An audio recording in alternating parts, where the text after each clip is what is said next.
Good morning, everyone. Welcome back to ET Now. You're watching Market Cafe with me, Kanishka Sarkar and Shreyansi Singh. Over the next 1 hour, we'll get you top developments from India and around the world and also tell you about the stocks to keep on your radar today. Well, first things first, let's take a look at the handover that's coming from the US. The S&P 500 had its best winning streak in 20 years, Shreyansi. That's what we're looking at. That sums it up, right? When you take a look at the broad market index, that advanced nearly 1.5%, 1.5%. It's 9 straight day of gains. Its longest winning run, like you mentioned, coming in since November 2004, managed to recover all of those losses that were incurred since April 2nd, which is when tariffs were announced.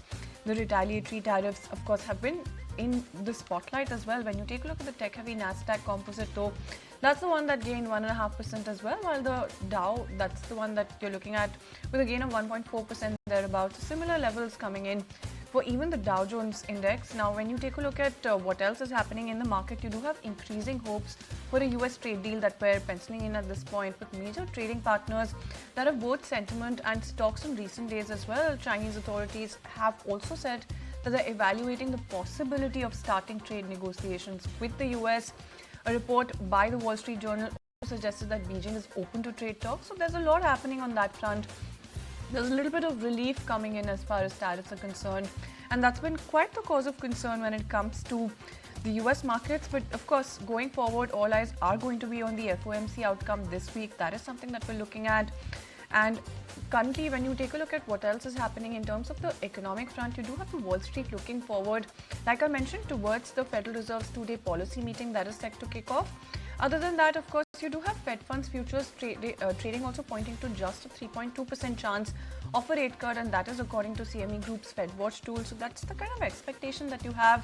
Traders also will be keeping a very close eye when it comes to commentary coming in from the central bank of Fed Chair Jerome Powell on the outlook for the economy. So that's also something that you're watching out for, because you do have heightened uncertainty at this point in time stemming from the trade war, even though the tensions have eased in the last week and the week gone by on the earnings front. You do have semiconductor, Tyson Foods, insurance companies as well that are set to report numbers. So those are the three sort of companies that you have as far as reporting numbers are concerned. But the FOMC outcome is the one that we're watching out for, Kanishka.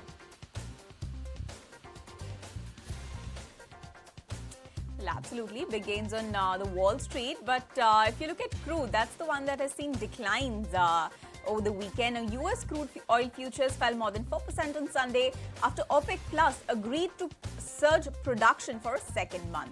Now, US crude was down more than 4% at $55 a barrel. That is shortly after trading open. Brent, on the other hand, fell 3.9% to nearly $59 per barrel. Now, oil prices have fallen more than 20% this year. Now, these moves come as OPEC Plus has agreed to increase output by another 411,000 barrels per day in June. Now, this decision comes after a month. The OPEC Plus surprised the market by agreeing to surge production in May by the same amount. Now, the June production hike is nearly triple the 140,000 barrels per day that Goldman Sachs had originally forecast. Now, the OPEC Plus is bringing more than 8 lakh barrels per day of additional supply to the market over the course of next 2 months.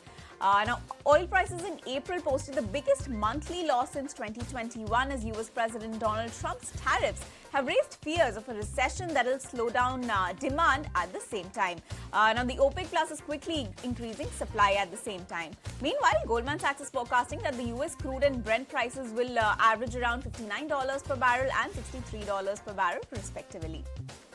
Now, gold, on the other hand, it edged higher on Friday after hitting a 2-week low in the previous session.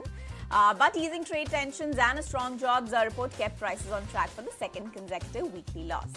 Now, spot gold was up 0.5% at $3,285 an ounce after hitting its lowest since April 14th on Thursday. Now, prices were down 2% for the week after hitting the record of $3,500 on April 22nd.